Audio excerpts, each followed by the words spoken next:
Welcome to the final session of the 2026 Annual Forum of the Scaling Community of Practice. I am Todd Kirkbride, Managing Director of Strategy and Partnerships at the SCoP, and have the pleasure of moderating today's session. For those of you who may not be familiar with the Scaling Community of Practice, let me give you a bit of background.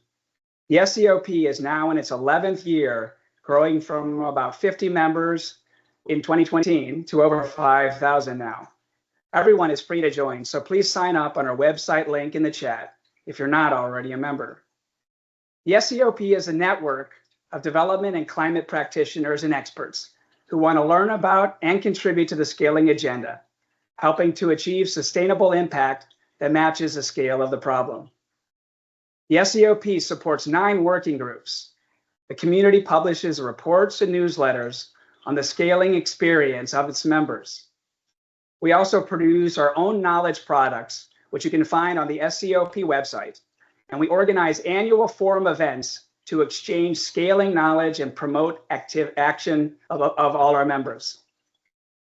This year's 2-week forum marks a significant milestone for our community, the official launch of the Scaling Campaign 2026 to 2030. This is a collective effort to strengthen the systems, the standards, and the partnerships needed to make transformational scaling the norm across all development and climate ecosystems. Of course, we have some brief housekeeping points. Throughout today's webinar, please use the chat function to share your reflections and reactions to today's discussion. These sessions are being recorded, and we hope that you share them with your colleagues once they are uploaded online with your Francophone and Spanish-speaking folks, as the recordings are also being translated. Now, it's time to turn our attention to today's topic. Momentarily, we'll kick off with a review of key observations and insights from the annual forum's previous 10 webinars, followed by a little surprise. I'll then proudly announce the SCoP's newest strategic partners.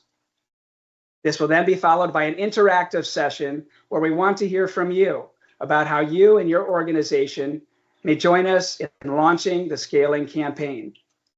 3 of the SCoP's funders will wrap up this discussion by sharing their stories on why their organization has supported the community. And finally, I'm going to hand it over to our illustrative co-chairs to close this year's annual forum with a state of play of the Scaling Community of Practice and share a call to action on how the community can assist and enable one another to advance the work of the Scaling Campaign. So without further delay, I would like to introduce our first guest, Julie Howard. Julie is a member of the SCoP's high-level advisory group, former co-chair of our ARD working group, and has been a scaling advocate and a friend of the community for years. Presently, she's an independent consultant focusing on food and agriculture system development in sub-Saharan Africa and related U.S. policies and programs. Julie is a non-resident senior in the Global Food and Water Security Program at the Center for Strategic and International Studies and serves on numerous boards, as well as was USAID's first chief scientist in the Bureau for Food Security. Julie, the mic is yours.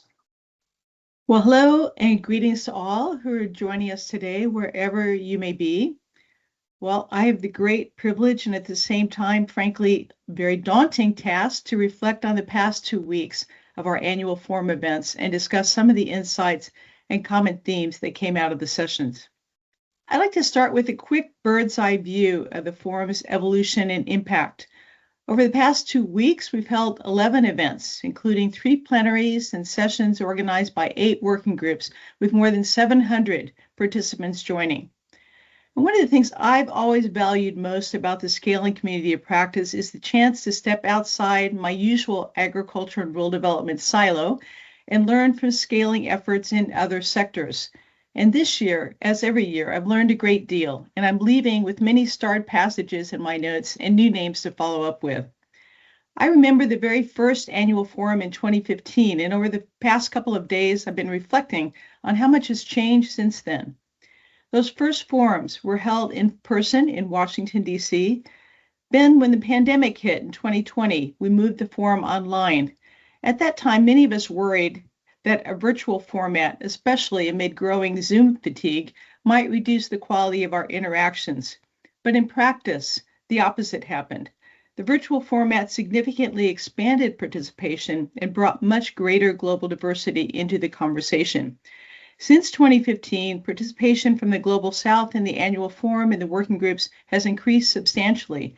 And in my view, this has directly contributed to the community's growing focus on transformational, locally driven scaling and what it actually takes to make that happen. Over time, the forums also found creative ways to encourage engagement, even in a virtual setting. In many of this year's sessions, for example, the chat discussions were extremely active, allowing participants to ask questions, respond in real time, and share additional resources.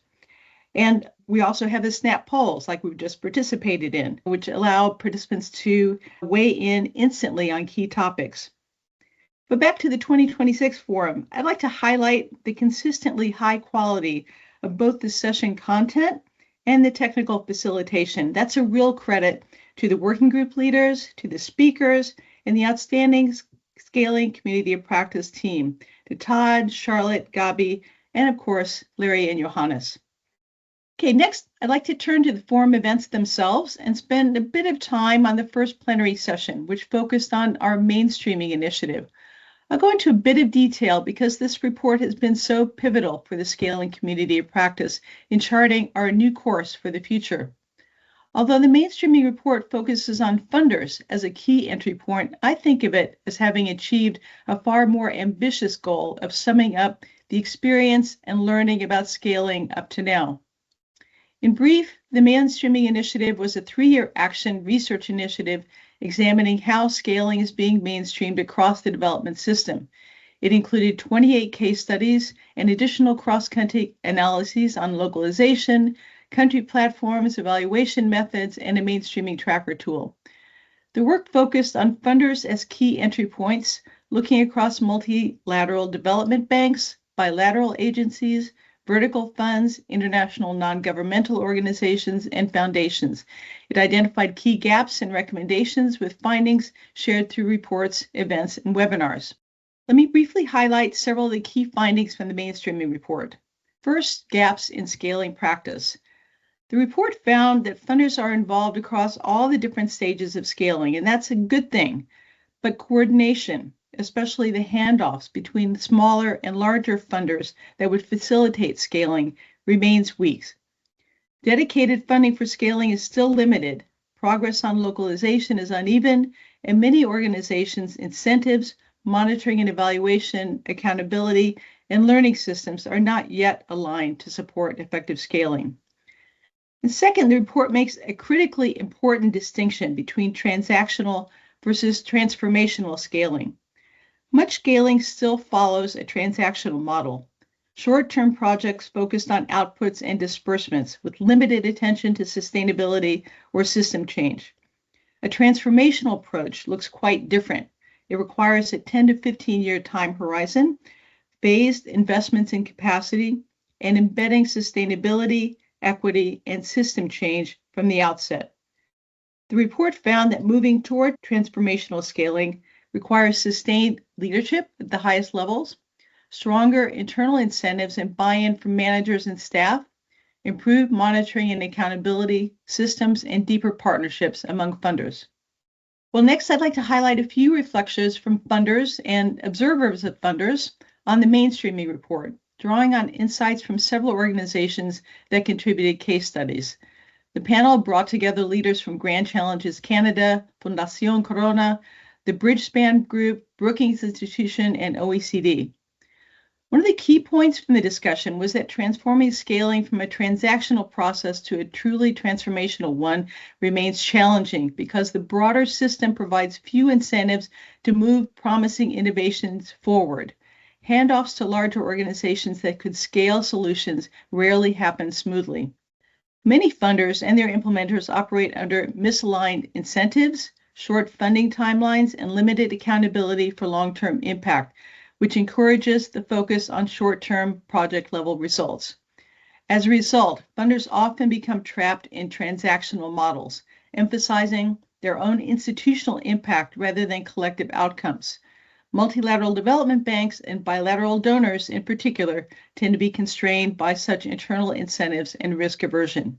At the same time, there is this persistent knowing and doing gap when it comes to system change. While we understand many of the principles needed for transformational scaling, applying them consistently in practice remains difficult. So far, only a small number of funders, including Fundación Corona on the panel, have the flexibility to adjust their programs and financing to the realities of complex systems on the ground. And finally, an important distinction is often overlooked. Scaling a specific intervention is not the same as solving the underlying problem and identifying the actors best positioned to scale the solution. Moving toward transformational scaling requires shifting from promoting individual projects to enabling solutions that the broader system can adopt and sustain. Okay, now I'd like to move to highlight a few of the many insights that came from the working group sessions on what it actually takes to move innovations from pilots to scale. In climate adaptation, a major barrier is perception. International donors and investors often overestimate risk in developing country contexts. Correcting these inflated risk perceptions is essential if we want to unlock the large volumes of capital needed to move beyond small pilot projects. National funding agencies and national banks can play a critical role here in de-risking. In fragile and conflict-affected settings, another lesson is that pushing for rapid scale too early can backfire. Durable scaling pathways often depend on local experimentation, iteration, and adaptation, processes that can be undermined if programs try to expand too quickly. In health systems, experience shows that scaling is less a technical challenge than an organizational and political one. Success depends on leadership, management capacity, and the ability to navigate complex institutional systems over time. And similarly, in education, innovations only reach scale if they fit within the hidden architecture of government systems. Solutions are most likely to spread when they act as a painkiller, making the daily work of frontline staff easier rather than as a vitamin that adds new administrative burdens. In nutrition, certain interventions can serve as anchors for broader systems change. For example, supplements like small quantity lipid-based supplements not only improve child nutrition, but can also incentivize caregivers to visit health posts, strengthening the delivery of vaccinations and routine health services. In youth employment, scaling works best when new approaches are embedded directly within its existing institutional structures, aligning with established mandates, incentives, and accountability systems rather than operating as parallel programs. Across sector, monitoring and evaluation also plays a crucial role.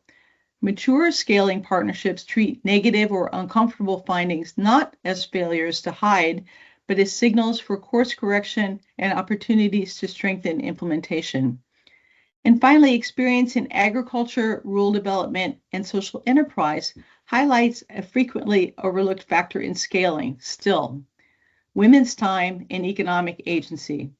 Successful scaling strategies recognize women as central actors and design interventions around the realities of their time constraints, market opportunities, access to finance, and enterprise viability. Okay, now I'd like to draw out 6 main themes that came out across the working group sessions.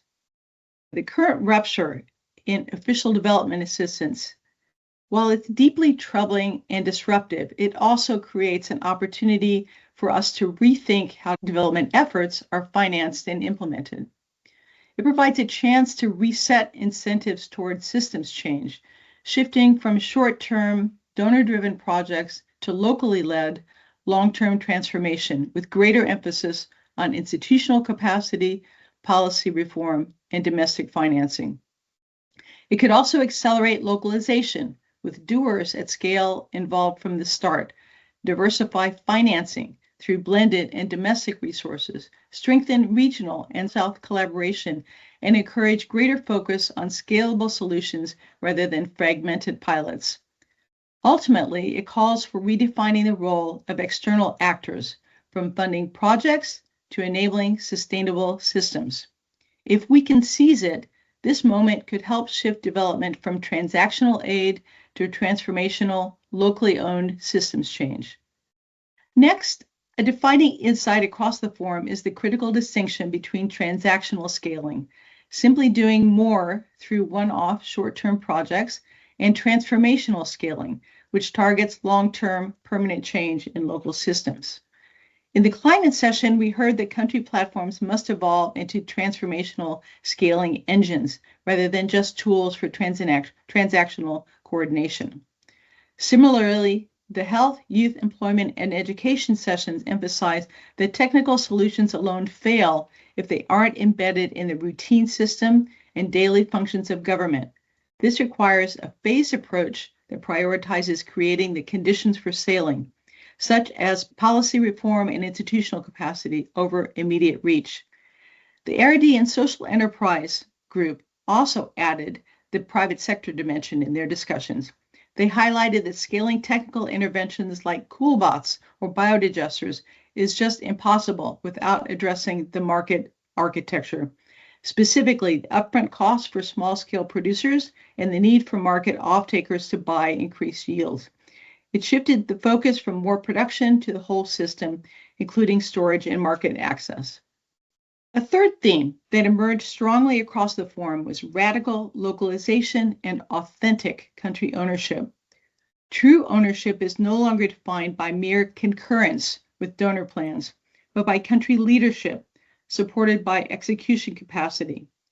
The fragile states and health sessions highlighted that the doer at scale, the domestic institution that will eventually deliver the service, must feel genuine ownership from day one.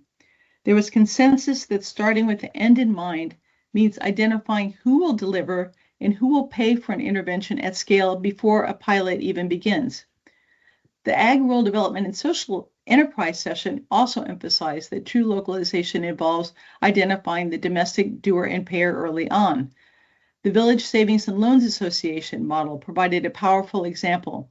For every group CARE helped create, women independently formed another, demonstrating a self-sustaining scaling mechanism rooted in local leadership. Across the working group sessions, it was stressed that radical localization also demands that external partners transition from being owners of projects to being agents of change who support national priorities. Another important theme that emerged across several sessions was the growing role of country platforms. Participants highlighted their potential as nationally led coordination mechanisms that aligned finance, policy, and implementation around shared long-term development goals, whether in nutrition, where platforms can bridge humanitarian food assistance with long-term development, or in climate action, where they help coordinate national development banks and investors. Country platforms can help reduce the persistent fragmentation of aid. Several lessons emerged from experience. First, strong country ownership and political leadership are essential. Effective platforms require broad political and technical consensus and governance structures that bring together key ministries, including the Ministry of Finance, development banks, the private sector, and civil society. Second, design and sequencing matter. Platforms work best when they build on prior coalition building, technical pathway development, and policy reforms, supported by early-stage capacity building resources. Third, coordination remains challenging.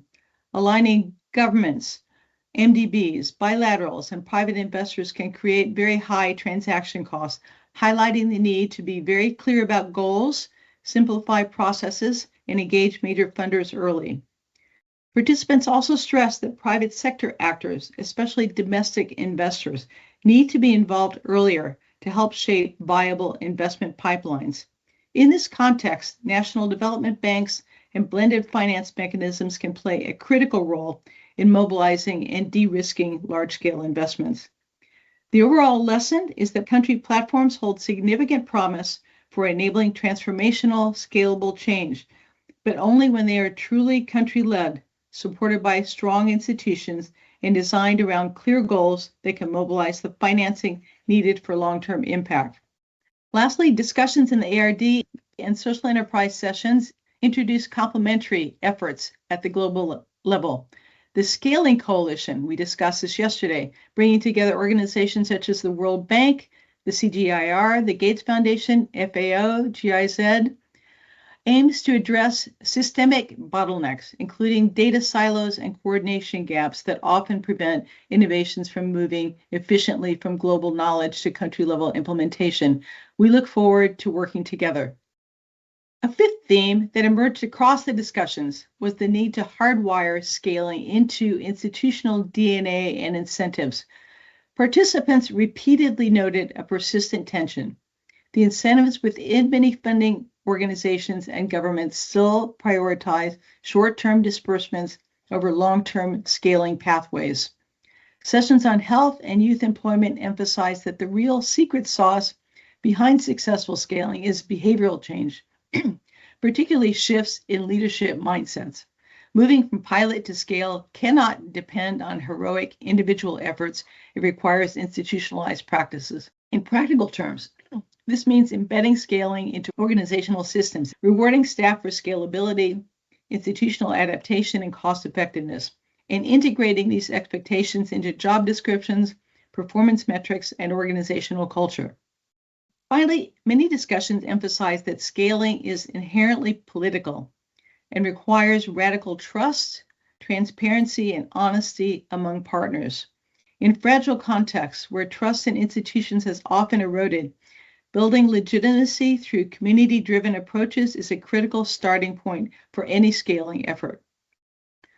Across sectors, participants stress the need to leave egos and logos at the door and focus on scaling what works rather than seeking individual organizational credit. This kind of collective action is especially important for bridging the missing middle of scaling, the transition from pilot to scale, which remains the most difficult and least resourced phase of the scaling pathway. Well, let me close, staying on this slide, with a few brief reflections from the past 2 weeks and really from the past 11 years. Well, first, this forum reinforced that we already know a great deal about what it takes to scale. Across sectors, health, climate, education, nutrition, youth employment, agriculture, the lessons are strikingly consistent. Scaling requires long-term vision, institutional alignment, local ownership, and sustained partnerships. Second, the discussions highlighted that the biggest barriers are rarely technical. They are institutional and political. Incentives still favor short-term projects over long-term systems change, and many organizations have not yet fully embedded scaling into their structures, financing, and accountability systems. Third, there is a clear shift in thinking within this community from scaling individual projects to transforming systems. That means starting with the end in mind, working with the institutions that will ultimately deliver at scale, and aligning finance, policy, and implementation around long-term outcomes. Finally, perhaps the strongest message from the forum is that scaling is ultimately a collective endeavor. It requires trust, collaboration, and a willingness to focus less on organizational credit and more on shared impact.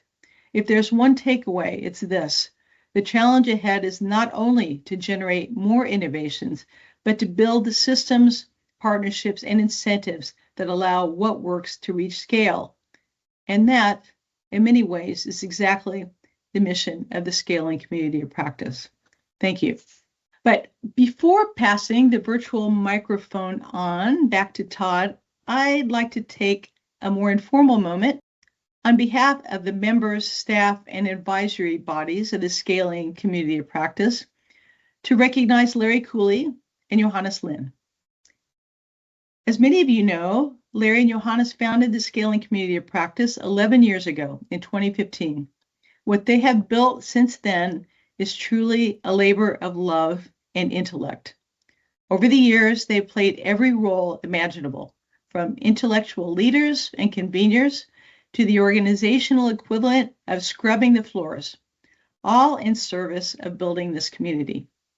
Fortunately, Larry and Johannes are not going far.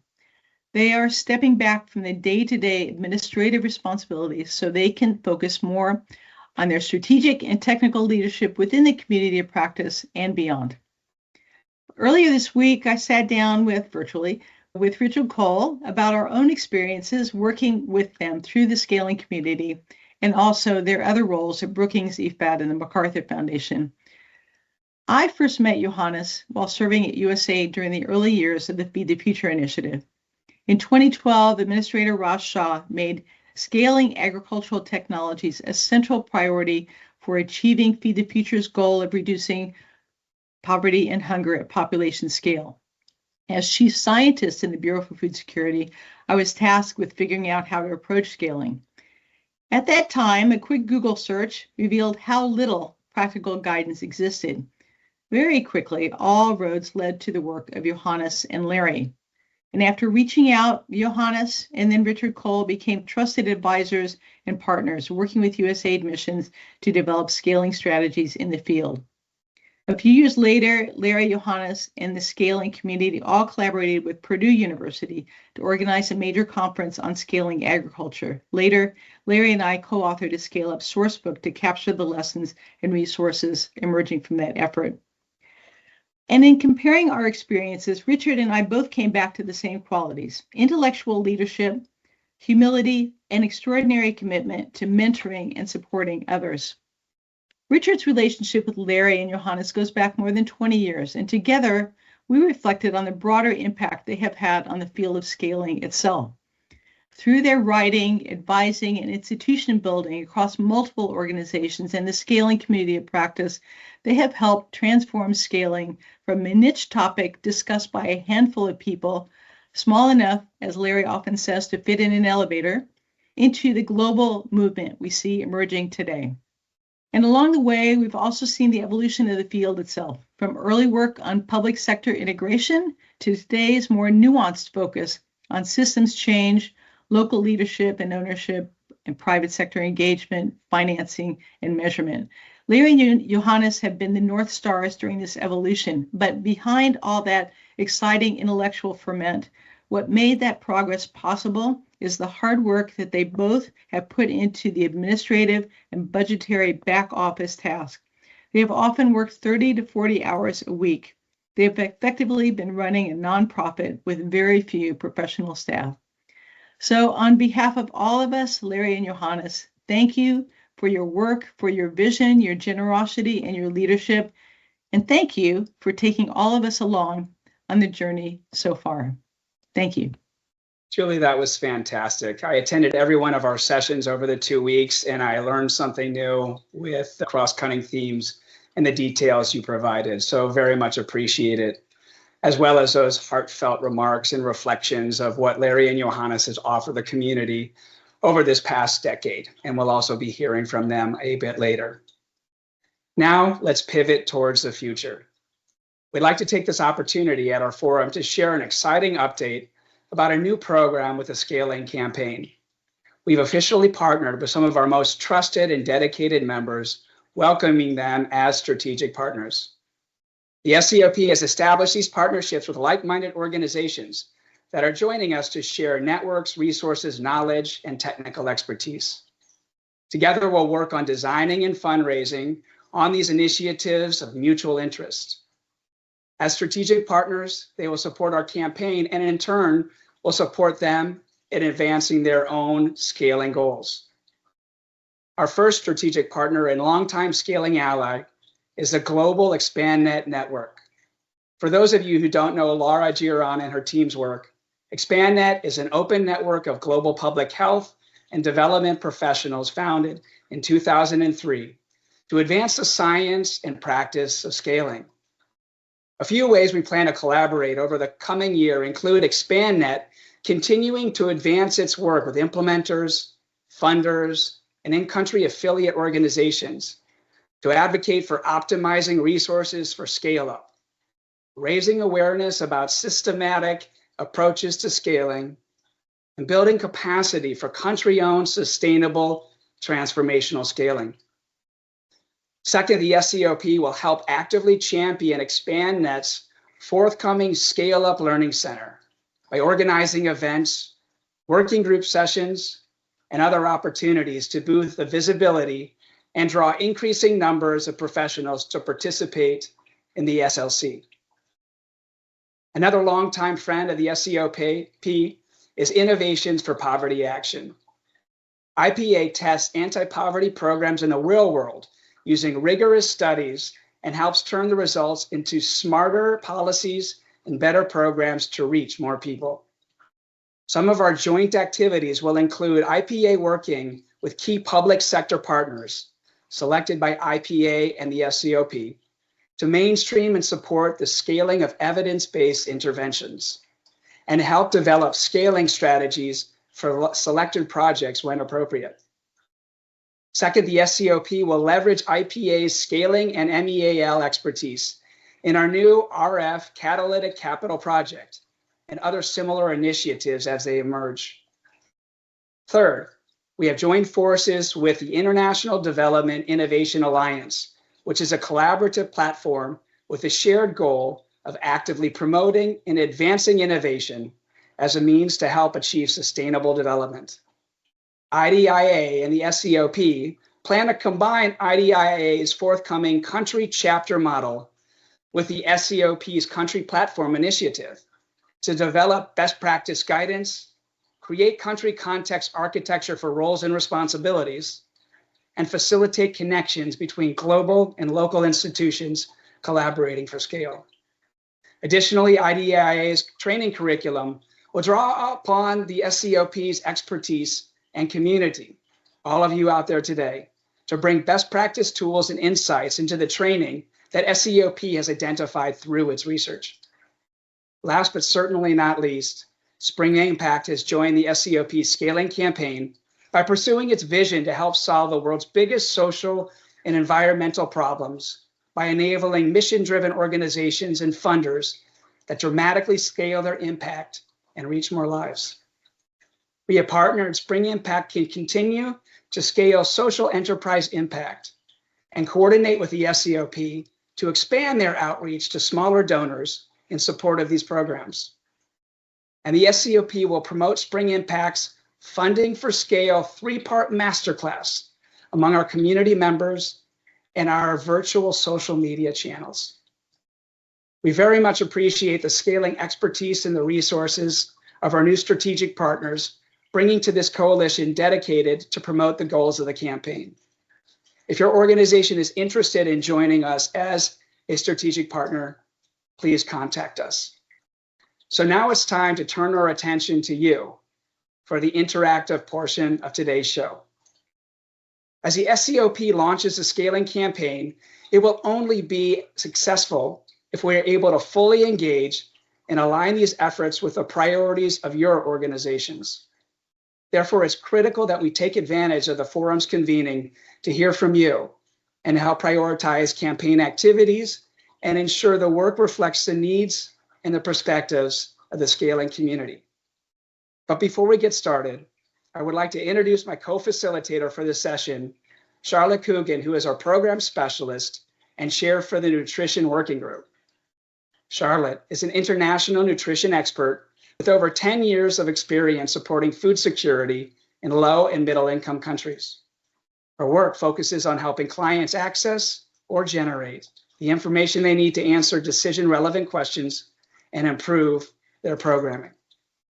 All right, awesome. Thank you, Todd. The first question that we have here is, what do you see as the greatest challenges or opportunities for the scaling community of practice? Now that you've heard a little bit more about us and what our goals are going forwards, we want to hear from you about what you think the challenges and opportunities are. You have, I think it's about 200 characters here, so reply to it like you would a tweet, right? We're looking for a short story or a short narrative, and I'm going to start showing the responses as you continue to fill in your answers as well. So, Todd, over to you. What are you seeing here? So let me just call some of these out. Thanks for identifying this, folks. So a key challenge, a crisis that many development agencies are having to manage. They're possibly not ready for this type of change. Opportunities, there are few agencies and local actors ready. I think that's very much what we're finding as we've been doing the research and talking to all the folks that are involved in scaling and really want to lean heavily into this. I appreciate the comment there about securing support for a dedicated secretariat. I don't know if that was plugged by one of our own staff, but that's certainly part of what we're trying to lean in heavily here for the campaign, to keep the lights fully on for the secretariat so we can champion this effort that you guys are also leading within your own organizations. Institutional alignment, I think Julie really highlighted that as being critical, the coordination and the radical trust that needs to be generated across all actors in these local markets. Building kinds of relationships with funders that can move them into the transformational scaling. Several organizations, including CGIAR, for example, have set up their own scaling units internal. So we are seeing that shift, and we hope that the energy will continue to point in that direction to help make the effort and the adaptation of transformational scaling practices more of a norm. The knowing, doing gap. How do we move from what we know to what we should do differently unless institutional incentives change? I think that's harped back again for most of the research, and again, self-acknowledged by a lot of you, that the incentive structure has to be there to acknowledge and drive change, as well as to offer reward for the organizations that are willing to invest in it. Charlotte, can you scroll back up to the top? I didn't want to skip some of those early respondents. The localization and shifting power and control. Yep, continuing to lead into on. For better or for worse, a lot of us have been talking about the disruption that has been going on radically since the implosion of USAID, and seeing that forced shift to the national governments into a localization really stepping up to the plate. And I'm hoping all of us collectively can lean into this as an opportunity to realize the tipping point and to help adapt the change necessary to ensure scaling is now part of the day-to-day practice. Maybe with that, Charlotte, if we can kick on to number 2. Yeah, let's move on to this question. So, which campaign outcome area has the greatest interest or relevance to your organization? So the campaign has 3 broad outcome areas here, and we've given you 100 points, and you can allocate those 100 points across these different areas. So if you are really all in on a connected, skilled global community, put all 100 of your points there. Maybe if you think, mostly I want to support adoption of scaling practices, but I also care a little bit about a skilled global community, you can put like 80 of your points in one area and 20 in another. So I will give you a couple of moments to do your voting, and then I will start sharing the responses. And just so you know, over here, we can see the ticker of how many people have replied. So I like to wait until we get, up close to maybe 20-ish people. We've had a total of 25 people vote in the last one, but that means that a lot of people are on the call and not voting. So I'm going to strongly encourage everyone to participate as well. And Todd, shall I start showing? Yes, please. And just a note, anybody who was able to join our second plenary with Larry at the steering wheel, we provided a little bit more detail. And I know in the closing session today, we're going to circle back again on these 3 overarching goals and objective areas that we have been developing the strategic partnerships around, and really trying to make sure that we cater the services that we offer to you guys collectively appropriately for where we really see the vested interest. And we'll be covering that actually off in a question coming up shortly. So it looks like it is a photo finish coming in for objective 1 and objective 2, the demonstration of scaling in practice. And we're hoping, and we're doing a concerted effort right now on getting the synthesis report. And hopefully you guys have at least had a chance to read the policy brief, which is a much more digestible and a condensed version, to see that the research that we've done over 3 years in 28 cases have shown where impact has been delivered, what these organizations are doing, as well as still the gaps that we know need to be addressed. So again, please share that out. Please direct and become the agent of change that you can within your own organization and your sphere of influence with all your grantees, with your partners, and with your funders. Second, the adaptation of scaling practices and standards. And again, we see that as being really give us the hardcore tools. What I love about some of the strategic partners that we highlighted is they're leaning into this heavily. ExpandNet's SLE Center, which is a free online course that I know I'll be taking to just double check and polish off my skills. And it's a fantastic wealth and knowledge, as well as with the master's program and others that are really trying to provide these tools and resources for organizations to adapt and make sure that their staff are really aware that these exist, as well as what is on our website, the principles, guidance, some of the tools, the capabilities assessment, all of those I think are critically important.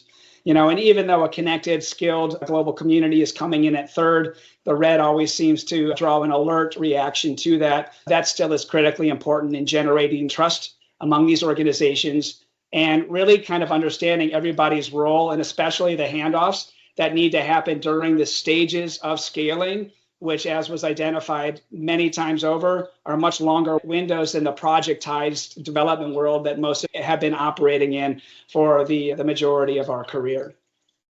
Maybe over to the next, Charlotte. Thank you. Yeah, thanks, Todd. So this is a multi-select question.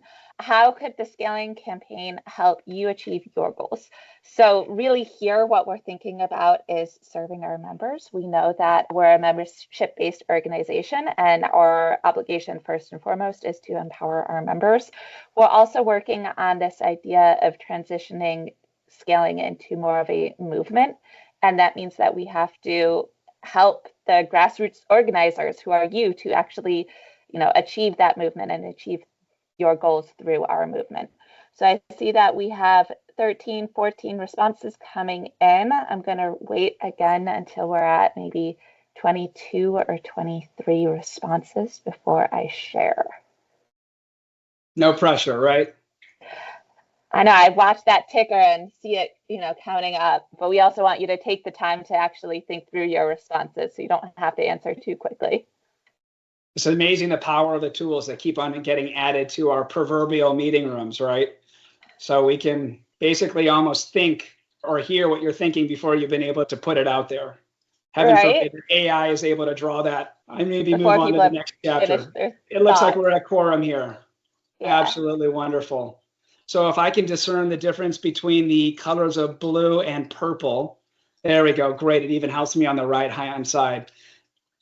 Although those are moving around, the co-creation of knowledge products, cases, policy papers, and reports. Well, that is catering into our 11-year history, right? And the repertoire that what we put online. And again, we're going to cover this in a moment, but this is almost the grounding place for the 16 key initiatives that we've come up with, where we've noticed gaps over the years of where we think we still need to lean in. Where are there still the questions being answered without the research showing the responses to help guide the next steps of more transformational change?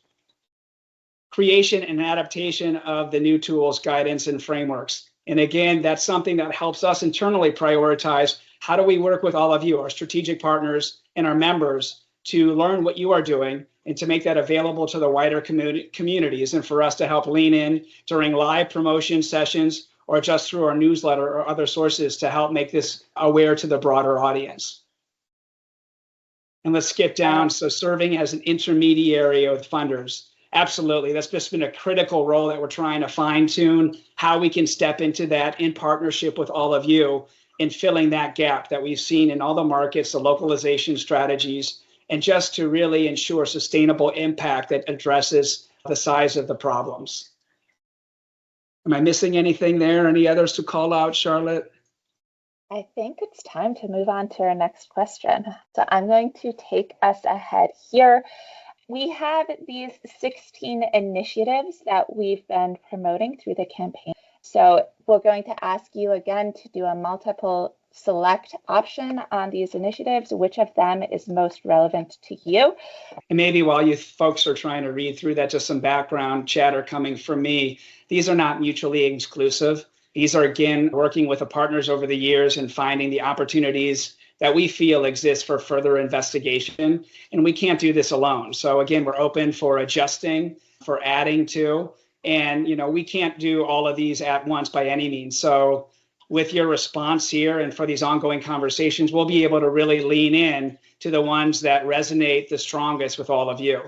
And if I'm going to be a betting man, I could have one of those polls going on, just like people are betting on how many words come out in people's speeches. I am putting my money on the first one, the effective country platforms. I know Johannes has been championing that for us. is going to smile largely as that constantly seems to resonate and is really a very strong connection with a localization agenda and organizations still struggling as to how do we bring all these pieces together? What does this look like? And even though we have done research, we have that concept paper out, we know that there are so many nuances that we want to dive in a little bit further. Does it need to be all encompassing, or do they serve the purpose better by being very focused? How do we ensure the sustainability, even though most country platforms aren't allowed to operate in perpetuity? So a lot of those variables are still really critical for us to tease out as we're trying to explore the best formula, adapting that to the local context where it makes sense. All right, and we're up to 25. We've been getting about 30 responses, so I'm going to go ahead. We're at 26.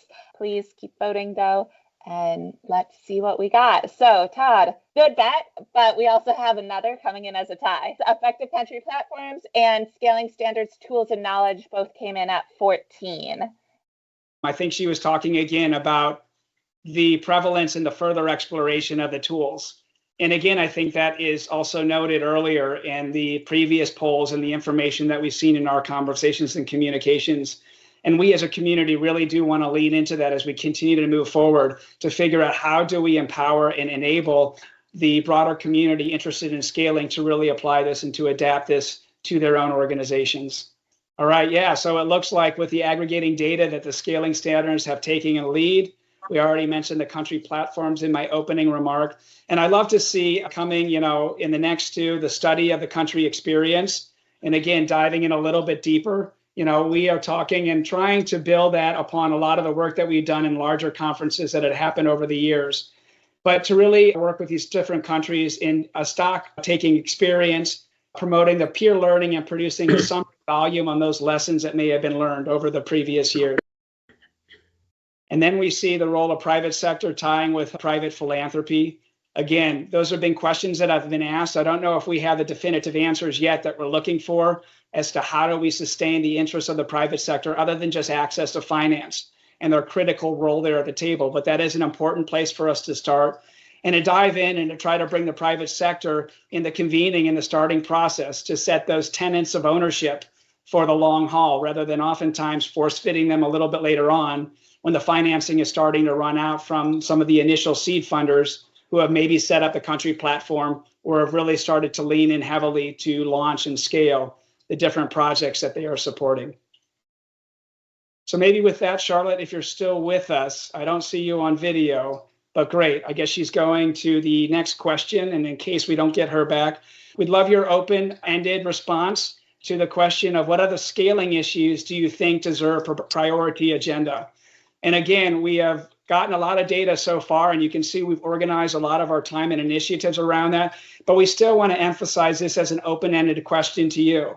So we want to practice what we preach and make sure that we're mid-course correcting what we've made on decisions on the past, from data on the past, to really where are you guys in your organizations right now at, so we can move forward together in united front. And I can't exactly see how many respondents there are. Actually, no, 11 out of 31. So if we can get a couple other data points coming in. And then Charlotte, feel free to share that screen and you can give me a moment to try to review some of the initial responses, and then you can screen down a little bit if you'd like.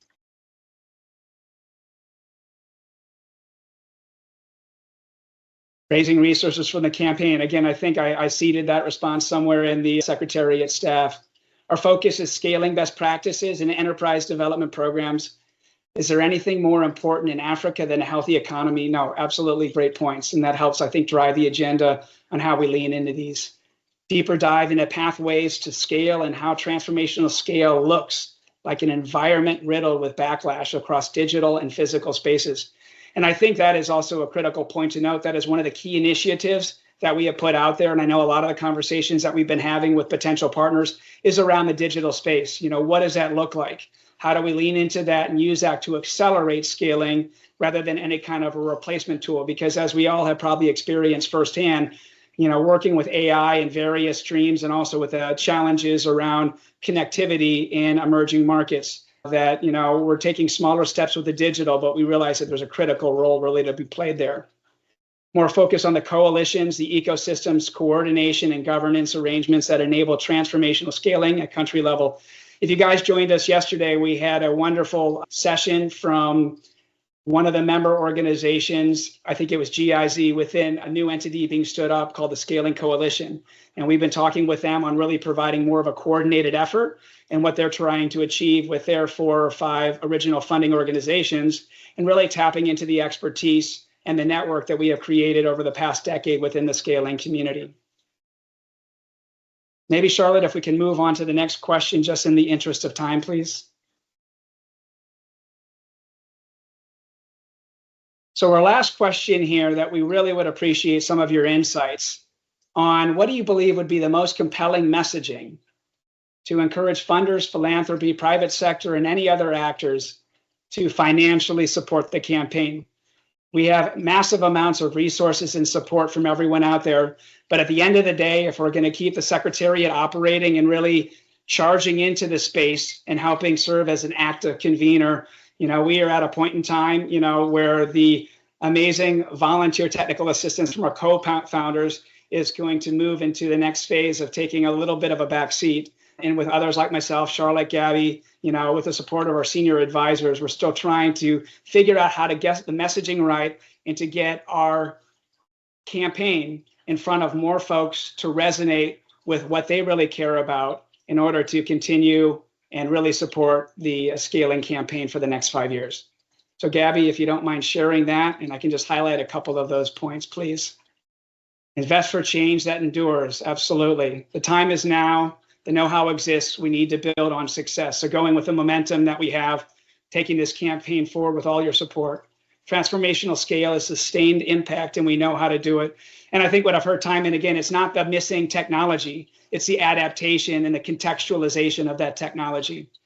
The knowledge on how to scale exists. Again, another reiterated point there. The urgency of the moment. Again, I think we're at that tipping point, and it's going to be critically important for us to lean heavily into that. And with that, I would actually like to turn the microphone over in a moment to some of our supporting founders that have been on the journey with us over the last decade.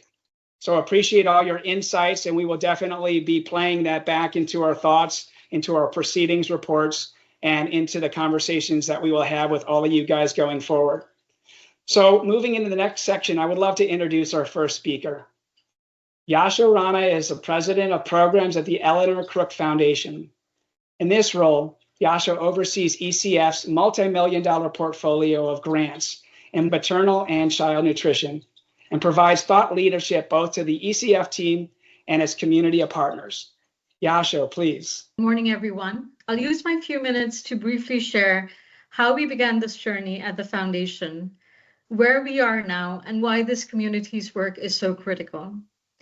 5 years ago at the foundation, we asked a simple but uncomfortable question. If we already knew how to prevent and treat malnutrition, why is coverage of life-saving interventions still so low? We have the evidence, we know what works, and yet millions of children continue to suffer. That realization changed our mindset. The question stopped being, what should we fund, and became, how do we help governments take proven solutions to scale? We learned some hard truths. Evidence doesn't scale, pilots don't scale, programs don't scale, systems do. Coverage matters, but real proof of scale is government ownership. Policies updated, budget lines defined and predictable, procurement routine and timely, and delivery reliable without partner substitution. So we also changed course. If scale happens country by country, we needed to move from being a global grant maker to a long-term country partner, not to run programs, but to accompany governments as they turn interventions into routine public service. Today, we accompany governments in Nepal, Ghana, and Senegal as they embed proven nutrition interventions into national policies, budgets, procurement systems, and delivery platforms. Our focus is threefold. First, catalyze government leadership and financing. If funding disappears and the program disappears, we didn't scale, we substituted. Real scale means political and fiscal ownership. Second, generate real-world evidence. What it costs, what must change in service delivery, and what systems must adapt when millions, not thousands, are served. And then third, align partners behind a single national roadmap. Scaling fails when efforts are fragmented and parallel systems multiply. This work is not glamorous. It is about budget lines and supply chains. But this is what sustainable scale requires. And over the years, we've learned 3 key lessons that this community of practice has consistently shared. First, scaling takes time. Not 3 years, but often 7 to 10 or even 15 years. The hardest work in scale happens after the pilot ribbon cutting. Impact of scale is built in the quiet, unglamorous middle years where systems and processes are built, recalibrated, and stabilized. Second, scale requires focus and simplification. We narrowed our efforts to a small set of highly cost-effective nutrition interventions. In resource-constrained systems, the question is often not what more we can add, but what can we simplify so that the government can take it to scale? Subtraction is often the key to scale, as Larry and Johannes have told our teams repeatedly. And then third, research and advocacy must work together. Evidence must drive policy change, and advocacy must unlock domestic financing. Today's context makes this work even more urgent. With cuts to foreign assistance, we both face risk and an opportunity. These shifts create space for national leaders to be fully in the driver's seat, exactly where sustainable scale must sit. For us at Philanthropy, this is a moment of responsibility. We must align behind government priorities and provide funding that strengthens systems, not substitutes for them. This community has helped us navigate that journey, but we cannot keep these lessons within this room. We need to scale the community and its principles. We need more peers willing to fund country systems for the long run, align behind governments, and embrace that unglamorous middle years of scale. If I leave you with one thought, it is this. We do not have a solutions problem in global health. We have a scale and systems ownership problem. This is precisely why the work that our peers are doing through this community of practice is so important. Thank you. And back to you, Todd. Thank you, Yasha, for your support to the SCoP and the Nutrition Working Group as well. Next, I'd like to turn the mic over to George Mack McCarthy, who is the president and CEO of the Lincoln Institute of Land Policy in Cambridge, Massachusetts. Since 2014, NAC has quadrupled the institute's size to deliver on its mission to improve quality of life through the effective use, taxation, and stewardship of land on a global scale through its work in Africa, Asia, and Europe. Mac, please, over to you. Well, thanks so much, and thanks for inviting me to kind of reflect on not just the work of scaling, but actually kind of about 3 decades of work, kind of trying to pursue scale between the Lincoln Institute and the Ford Foundation. So, about 3 decades ago, when I came to the Ford Foundation, I would have to say that not only was I obsessed with scaling impact, but I would say that the Ford Foundation was obsessed with scaling impact. And the interesting thing about that was that there was really no science of scaling per se, but there was this kind of received wisdom that the pathway to scaling impact was what we considered strategic philanthropy, which was not very well defined, but it was clearly the idea that we could think our way through the right processes that would get us to scale. And, this is really relevant for the work I was doing because I was working in development finance, both in international development and also in community development. And the pathways to scale that we always imagined were finding ways to use our kind of interventions and our investments as catalysts to move markets or to move the public sector to become basically the scaled impact that we were hoping to get, because we knew that our resources were never quite sufficient to get it all done. But one of the things I encountered in that work, and it continued in the work when I came to the Lincoln Institute, was there's actually kind of a structural defect in kind of whatever you want to call nonprofit NGO work. And it's really in kind of the way that we attract people to work in that industry, right? And the thing is that most people are drawn to work in the nonprofit NGO sector because they want to make a difference in their lives, right? But one of the things I realized very early on is there's a big difference between making a difference and making the biggest difference. And that, unfortunately, for lots of folks that kind of get into decision-making positions in the NGO nonprofit world, simply making a difference was enough. And they weren't kind of pressed to think about making the biggest difference. And so when I came to the Lincoln Institute in 2014, and I had to, in full disclosure, Johannes was partly responsible for that because he was on the board that hired me, right? What was interesting is I encouraged a culture at the Lincoln Institute that was basically content with that former idea of just making a difference. And it meant, on one level, solely relying on the resources that was thrown off from the endowment to support our work, not adopting a theory of change that showed a pathway to scale, and basically being kind of content with the idea that as a think tank, we could live with what I used to call the field of dreams model, where you will build it and they will come, right? With no responsibility our responsibility was to think the great ideas and write them down, and then people might or might not encounter them, and that was good enough, right? So, one of the biggest challenges I faced in 2014 was this institutional challenge. And, we talked about it just a minute ago, how really transforming institutions is fundamental to actually finding ways to scale, because everybody has to be aligned and everybody has to actually believe that scale is the goal, and they then have to commit to the pathways to scale. And that starts at the leadership level, but not just the management leadership, but even the boards, right?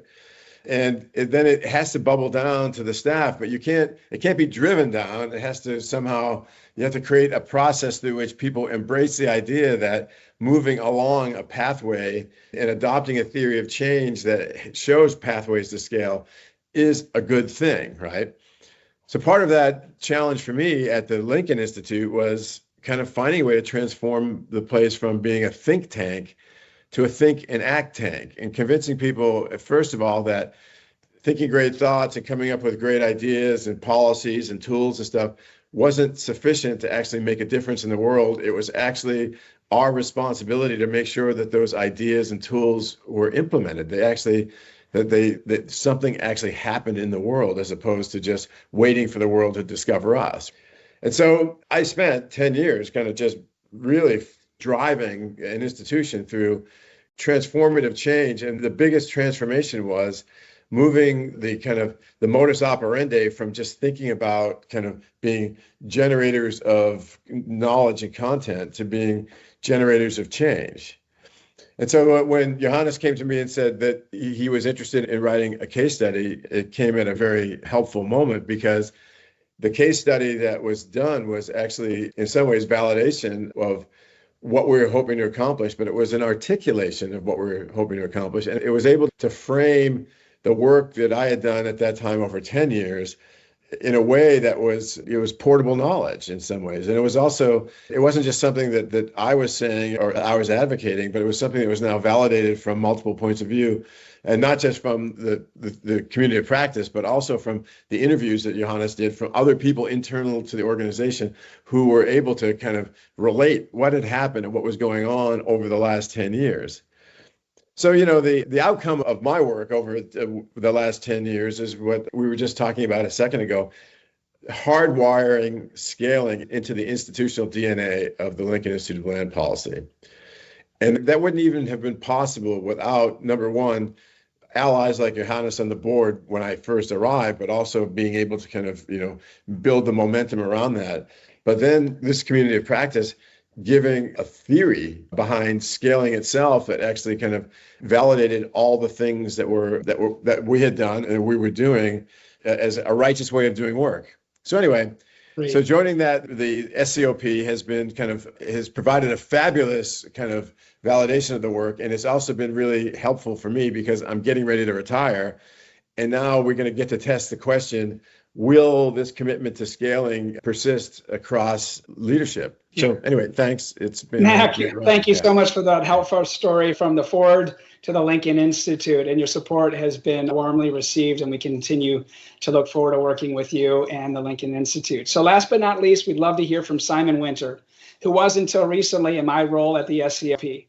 But since October 2025, Simon joined the Rockefeller Foundation Catalytic Capital as a vice president in charge with leading a new initiative that looks to develop next generation integrated models to deliver resilient food and nutrition security in fragile regions. Simon.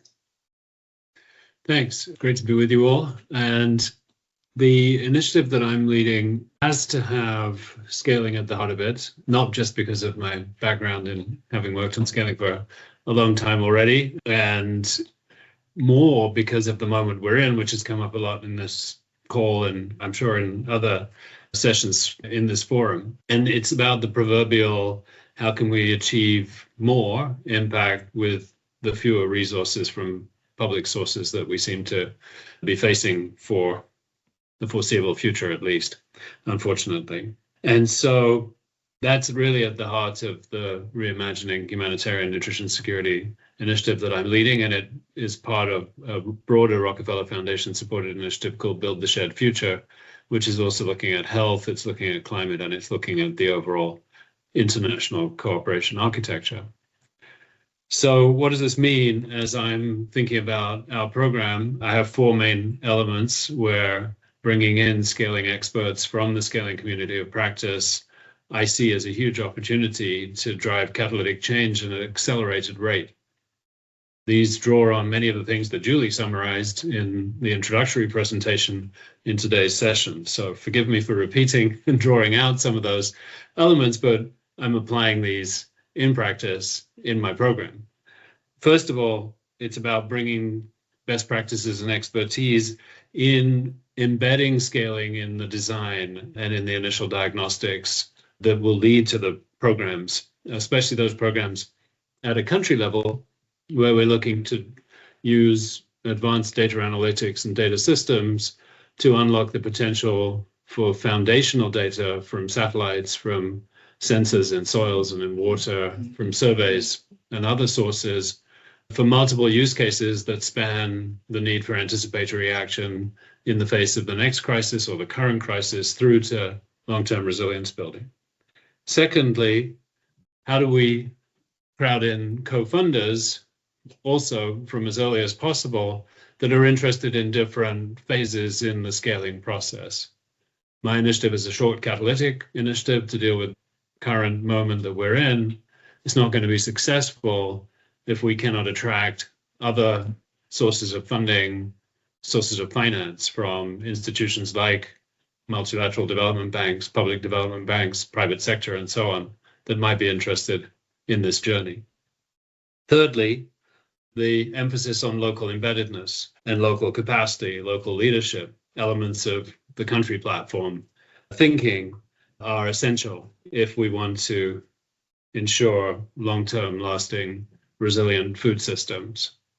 And again, embedding expertise in how to engage with such stakeholders, how to incentivize them to lean in, how to enable them to work together through locally embedded multi-stakeholder initiatives of different kinds is going to be essential for success. And then finally, we need to think about the overall financing architecture of this. How do we link the uses of the diminished public and developmental catalytic financing through to innovative financing that can support system change, what one might call, and some do, systemic financing that is complementary, that's additional, and as Ndidi and others have said, that leaves the egos of the investors and the funders at the door and is focused on unleashing sustainable change, resilient change in some of the world's most crisis and conflict afflicted places. So we have a bold initiative. We have great experts from the scaling community of practice. We're putting as much as we can the insights from the mainstreaming study to work in this initiative. And we'll be happy to report as we go how we're getting on. And I think maybe the last thing I'll just say is that we're focusing on 3 countries initially. What we hope to do with the resources and expertise from the scaling community of practice is, first of all, unleash scale, impact at scale within those 3 countries, but also by having a team of experts that's running across the 3 countries, looking not only at the design and the implementation, adaptive management, and so on, but also supporting the monitoring, evaluation, and learning side of the program, that we will develop insights that can then be adopted, replicated, and applied by others in the future. Thank you. Back to you, Tom. Simon, thanks to you and to all of you and your organization's support and the belief in the scaling community of practice. So now, with the remaining time we have, I would like to hand the microphone over to Larry Cooley and Johannes Lin to close this year's annual forum with an update on the SCoP and to highlight our call to action on how we can all work together to launch the scaling campaign. Larry, please, over to you. Well, thank you. I've come to believe that there's nothing more important in life than luck. And I've had the good luck to encounter all of life, and it's quite a remarkable gift. And I'd like to call out as part of that my incredible good fortune in having found Johannes early in this process. I couldn't have imagined a better partner along the way. We now are like an old married couple. We finish each other's sentences, and it's incredibly heartwarming. So I'm going to just say a couple of words by way of transitioning to Johannes, who's going to end with a call to action. For those of you who've been with us from the beginning, you'll remember that we started really as the purest of pure communities of practice. Our job was simply to bring together people who cared about a common topic, help each other as much as we could, learn as much as we could. Not a dollar changed hands, but an enormous amount was learned. If I compare today's conversation or this last 2 weeks' conversation to the conversation 11 years ago, it's incomparably more sophisticated and more refined and more real. So that's where we were. We were trying to say, who cares about this enough to want to contribute? That was phase one, call it the first 5 years. The next 5 years kept phase one and added phase two as we collectively came to understand that there were some knowledge gaps that really needed filling. And once again, huge amount of volunteerism, a little bit of paid work, trying to fill some of those knowledge gaps and make sure we really proceeded as a community, not just to pull what we knew, but to advance what we knew. And to try to develop as much as we could, some of what's been being called the scaling mindset. You've heard some examples from Simon, Yasho, and Mac on this. We'd like to think there are many. And in that process, this whole notion, I want to believe, I hope this isn't delusional, I think it's moved from being simply a network to being something of a movement. And that arrow you see going from phases 1 and 2 to phase 3 is exactly where we think we are now. And unlike scaling so many other things, we think this is we're about 10 years into what we hope is a 15-year journey to doing something that's going to permanently transform the way people approach development and climate action. Now, that's perhaps a little arrogant to think about it that way, but we think the situation demands it, and we think the possibility permits it. To do that, you've heard Todd talk about the campaign. The campaign has 3 elements. You've seen them before, but I'll reiterate them just really quickly. The first has to do with basically advocacy. We're trying to promote adoption of the things that we now think we know. Secondly, we think there's a great need for trying to pull the community together or hold it together in this. So we're 5,000 now. We'd like to be 50,000. And finally, we think there's still a lot more to learn and to demonstrate. And as we've moved this forward, we hope we can continue to learn from each other as we have in the past. That raises 3 very practical issues. And it's how do we pull together a movement? What kind of support does the movement need? And we think there are 3 models. Our preferred model, the thing we've been moving forward with, is to try and have some kind of a dedicated secretariat. That's what de facto the community of practice is right now. To do that, we need to raise resources that we don't have. Frankly, I thought that would be easy. It's not easy. I now know that. So if any of you have ideas that we may not have explored yet, please tell us what they are and we'll do our level best. But the truth is, absent the ability to raise resources, the ability for us to remain as a dedicated secretariat will run out of steam in a few months' time. There's a second possibility, should that happen, which is, as you've heard with strategic partners and a number of you, we have a number of places where action is taking place. And whether or not there's a dedicated secretariat, we think that kind of embodiment and empowerment is essential to the movement.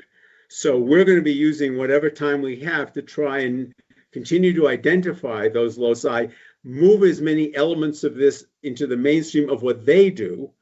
And once again, any advice or help or volunteering that you can put forward would be greatly appreciated. And finally, we think the worst case is not a worst case. The worst case is that there is no secretary, that basically we've done a lot over the 11 years. The quality of what's going on, as you would have heard over the last 2 weeks, is pretty remarkable. And we think this will continue to grow with or without a central driver. But we think a lot more can be done if there's some kind of a secretariat function, ideally a dedicated secretariat, failing that, a dispersed secretariat, and in any event, as many of you doing as much as you can to try to move this agenda forward. So with that, I'll transition to Johannes with a great thank you to him and to you for the last 11 years. Thank you, Larry, and thank you everybody who stayed almost an hour and a half. My job in concluding is not only to thank Larry for his outstanding partnership and almost marriage, Larry. It is to introduce what we call the call to action.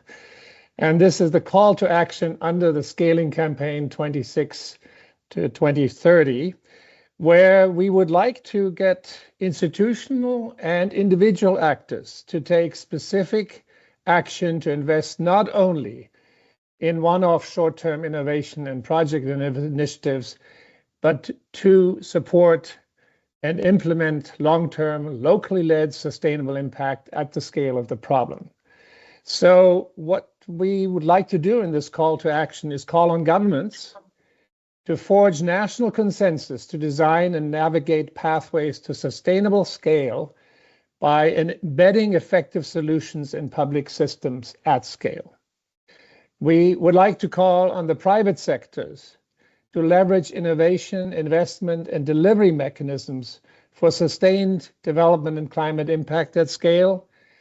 And we call on researchers and evaluators to strengthen the evidence base for scaling development outcomes. We also think there's an important role for intermediary organizations, as we found in our work on scaling, to catalyze and anchor the scaling process as champions and by mobilizing technical and financial resources, intermediating these resources, intellectual and financial resources, as possible and necessary. We also, of course, feel funders have an important role to play by making transformational scaling outcomes a core institutional priority at country level and to support the scaling campaign, including with what we need, namely field building support for the SCoP Secretariat.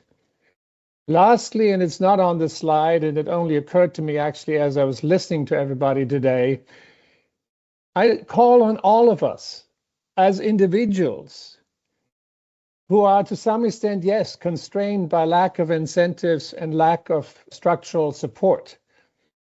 But all of us individuals, we have agency in whatever we are doing, in all of our positions that we occupy.